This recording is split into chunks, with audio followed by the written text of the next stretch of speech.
Pemirsa, Kabupaten Buleleng mendapat jatah 3.590 vaksin dari pemerintah Provinsi Bali. Vaksin tersebut akan diberikan kepada tenaga kesehatan baik yang di rumah sakit umum daerah maupun rumah sakit swasta, puskesmas, dan juga klinik.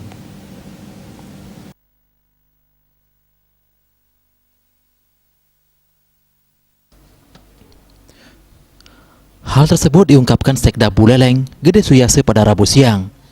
Menurutnya, provinsi memberikan jatah vaksin untuk Buleleng sebanyak 3.590. Seluruhnya akan diberikan untuk nakes yang ada di puskesmas, rumah sakit daerah, rumah sakit swasta, klinik, bahkan juga akan diberikan untuk pegawai di apotek yang berkaitan langsung dengan kesehatan. Secara resmi jadwal pelaksanaan vaksinasi, sebut Suyase, belum diberikan oleh Pemprov Bali. Namun diperkirakan akan dilaksanakan di minggu kedua atau minggu ketiga bulan Januari ini. Suyase menambahkan, hingga saat ini belum diketahui kapan vaksin itu akan didistribusikan oleh pihak provinsi ke Buleleng. Demikian dengan bentuk pendistribusiannya. Apakah akan langsung dikirim ke titik lokasi proses vaksinasi atau harus disimpan terlebih dahulu di Dinkes Buleleng?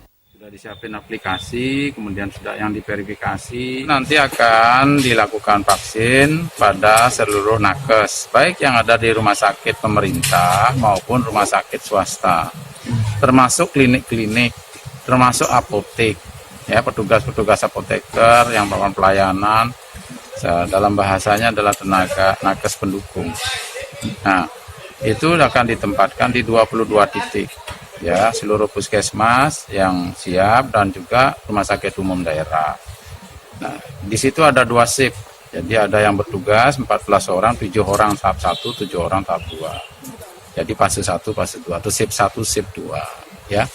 Ya, ini dilaksanakan dengan harapan semuanya tenaga kesehatan bisa divaksin. Sementara untuk ASN, TNI, dan Polri diperkirakan akan dilangsungkan pada tahap kedua, sembari menunggu arahan dari Pemprov Bali. Komang Yuda, Bali TV.